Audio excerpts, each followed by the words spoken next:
Beneath the roar of Spa's engines lies a story Ferrari hoped to bury. It's July 24th, 4 days out from the Belgian Grand Prix. At Mugello, rumors of a secretive rear suspension test have surfaced, the kind of silver bullet upgrade desperate teams chase mid-season. But this isn't just any test. Ferrari deployed Lewis Hamilton and Charles Leclerc, the duo itching to pry open the SF25's stability conundrum. Cautious optimism drifts through Maranello's corridors, but make no mistake, optimism is earned, not granted. Suspension shift. Was it performance or gambit? Hamilton and Leclerc's private laps shattered the Mugello silence. They rode the SF25 through controlled chaos, chasing ride height harmony and ride compliance. Press reports whisper, cautious optimism. But when you hear that in Ferrari speak, brace for a storm. Either triumph or failure looms large. The backdrop, a season derailed. Last year, Ferrari nearly toppled Red Bull. This year, 4 Leclerc podiums, 0 wins, overtaken by McLaren's surge. The SF25 limps with unpredictable handling, shuddering mid-corner, ping-ponging on curbs. Predictability, the cornerstone of setup, is gone. The paddock questions, can this suspension solve months of instability?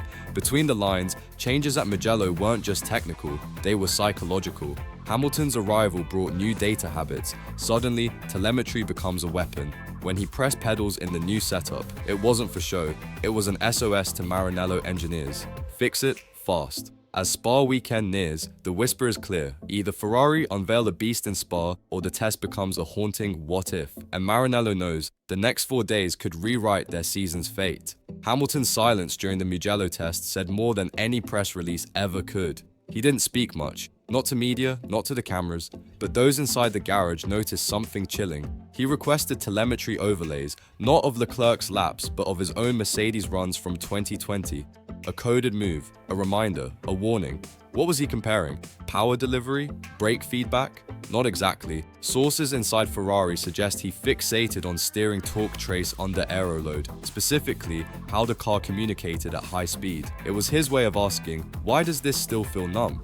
And the answer wasn't simple, because Ferrari's power steering system, outdated and unresponsive, was never built for Hamilton's style. Leclerc copes, he grew with the flaws. Hamilton doesn't cope, he confronts. That's why, post-test, engineers quietly added a Hungary power steering mod to the upgrade list. Officially, in progress. Internally, fire drill.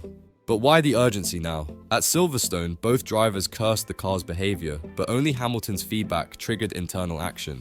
Leclerc's voice was familiar. Hamilton's was external pressure personified, the kind Ferrari couldn't afford to ignore. This isn't just an upgrade, it's a shift in power, a battle for whose driving DNA defines Ferrari's future, the Academy Golden Boy or the 7-time outsider. And if Ferrari chooses wrong, telemetry won't be the only thing that gets erased. Leclerc smiled in public, but in the cool-down room, he cracked the code. It was Jeddah, round 5, a podium, champagne, and yet, what Leclerc whispered to Piastri revealed everything. My steering wheel, mate, is so heavy, we have no assistance. Forget the momentary banter. That was a confession, not of pain, but of resignation, of fighting a car that punishes precision, of years adapting to a flaw that became normalized. That single phrase, no assistance, was the scar tissue of a career spent wrestling machinery, not commanding it. Then came Hamilton. He didn't adapt, he interrogated, pushed the team to justify every corner's resistance, asked why apex rotation felt delayed, why mid-corner response dulled above 200 km/h, and in doing so, he shone a spotlight on Leclerc's quiet suffering. The internal consequence? Suddenly, steering weight became priority. Not aero, not cooling, not even tire deg. Engineers scrambled to replicate Mercedes' servo feedback because Hamilton refused to accept the Ferrari normal. The result? A divided garage. One camp pushing to evolve the car around Hamilton's instincts, fast inputs, responsive chassis. Another defending Leclerc's years of adaptation, his sensitivity, his compromise. What started as feedback has now grown into a fundamental question. Who defines Ferrari's driving philosophy moving forward? Because only one style will win the war, and Spa may be the first visible casualty. What Ferrari called data gathering was actually a battle simulation. Giovinazzi ran first, just 2 laps, enough to log a baseline, but that wasn't the goal. The real test began when Hamilton and Leclerc took over, in different setups at different times under different fuel loads. Why? Because this wasn't about validating parts, it was about validating power. Insiders whispered this was a pecking order test. Leclerc, the loyalist, drove the known quantity first. Hamilton, the reconfigured suspension, the altered rear geometry, the new anti-dive mapping. His times weren't publicly shared, but telemetry leaks suggest something dramatic. Reduced rear instability under transient loads. Translation: the SF25 stopped snapping mid-corner, but it wasn't just numbers. After the test, Hamilton made a single remark to a technician. It's not perfect, but now, at least, it listens. A coded message. Not about the car, but about the team. The shift from ignoring driver feedback to reacting decisively, from clinging to pride to adapting in real time. And Leclerc? His reaction was colder. He nodded, thanked the engineers, but avoided comparisons, because deep down he knew this wasn't just a new setup, it was a new Ferrari, and one being shaped around a different voice. As Spa approaches, the question isn't whether the upgrade works, it's whether Leclerc still recognizes the car he once tamed. The new suspension may stabilize the SF25, but it's destabilizing Ferrari's unity. Inside the Maranello walls, something is fracturing. The Mugello test wasn't just mechanical evolution, it was a psychological tremor. One senior engineer, under anonymity, confessed, "We've never had two drivers asking for opposite things, and both being right." Leclerc asks for sensitivity, Hamilton demands response. On paper, it's just setup variance, but in practice, it's a civil war of philosophies. Leclerc brakes earlier, rotates delicately. Hamilton throws the car in, expecting it to bite and hold. With the old suspension, neither was satisfied. With the new one, Hamilton thrives, and that terrifies some, because it rewrites the development axis. Suddenly, metrics that once defined success, rear stability, ride height tolerance, lateral load tolerance, are recalibrated around Hamilton's legacy. This is where the fracture grows. Aerodynamicists argue with vehicle dynamics. Some push to build toward Leclerc's refinement. Others, seduced by Hamilton's data and global influence, pivot. Even Vasseur walks a tightrope between honoring the homegrown star and enabling the outsider to lead. But there's one truth Ferrari won't say aloud. If the SF25 finds form in Spa with Hamilton's feedback as the backbone, it's not just a victory, it's a coup. And in that scenario, Leclerc wouldn't just lose a race, he'd lose command of his own team.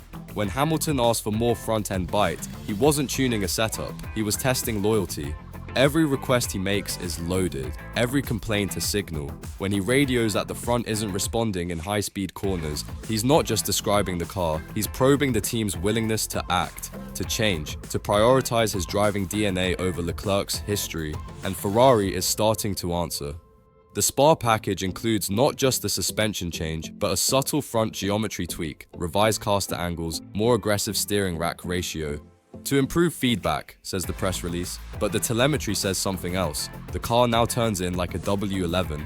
Who asked for that? Only one man. Leclerc never pushed for aggressive bite. He prefers predictability, weight, a rear that talks. But predictability doesn't win wars. Agility does, and that's what Ferrari is now gambling on. There's a deeper layer right here. Hamilton isn't just shaping the car, he's shaping Ferrari's culture. Less romanticism, more pragmatism. No more waiting for the perfect Sunday. Build a weapon, even if it's uncomfortable. And it's working. His sprint win in China, on a track where front-end confidence is king. Coincidence or coded proof? Because if Spa confirms it, the message will be brutal. Ferrari's future isn't red-blooded Italian tradition, it's precision-engineered British defiance. Leclerc leads Hamilton in the standings, but not in the shadows that matter.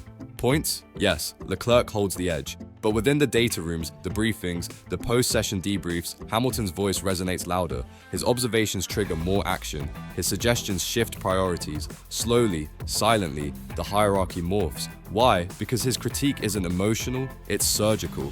After Silverstone, Leclerc's radio exploded in frustration. Sixth in qualifying, a barrage of swearing. Vasseur defended him, called it passion, but contrast that with Hamilton, calm, cold, clinical. He simply said, "There's a disconnect between input and rotation. You'll find it in the lateral trace." He wasn't venting, he was diagnosing, and Ferrari listened. Not because they love Hamilton more, but because his feedback leads to solutions. That's the cruel math of F1. Emotion stirs fans, precision earns upgrades. This dynamic is starting to wear on Leclerc. In briefings, he watches his ideas get debated, Hamilton's get implemented. He's no longer the unquestioned anchor, he's now the counterpoint, and Spa could break the balance. If Hamilton extracts podium pace from the upgraded SF25 while Leclerc struggles to adapt, the narrative will flip, not because of points, but because of influence. And in Formula 1, control off-track determines everything on it. If Spa delivers, it won't just be Ferrari's redemption, it'll be Hamilton's hostile takeover.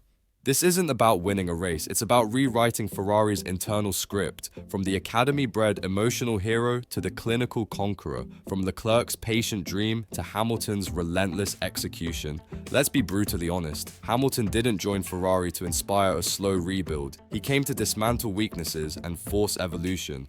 His very presence exposes comfort zones. His standards suffocate excuses. And now, with a rear suspension he sculpted and a steering rack responding to his rhythm, the SF25 finally looks like a contender. And if it is, if Spa confirms the breakthrough, then everything changes. Development flows toward his specs, engineering debriefs center around his patterns, sponsorships, strategies, staffing subtly begin to orbit N44, and Leclerc, he becomes the loyal lieutenant, the face of the past, the symbol of what could have been had Ferrari evolved sooner. That's the true battle at Spa, not just Ferrari versus McLaren, not Leclerc versus Hamilton, but two visions of Ferrari's soul colliding under the Ardennes clouds. So if the red car flies through Eau Rouge this Sunday, remember this. It's not just downforce or grip, it's a shift in power. And Hamilton, once the outsider, may leave Belgium as Ferrari's true alpha.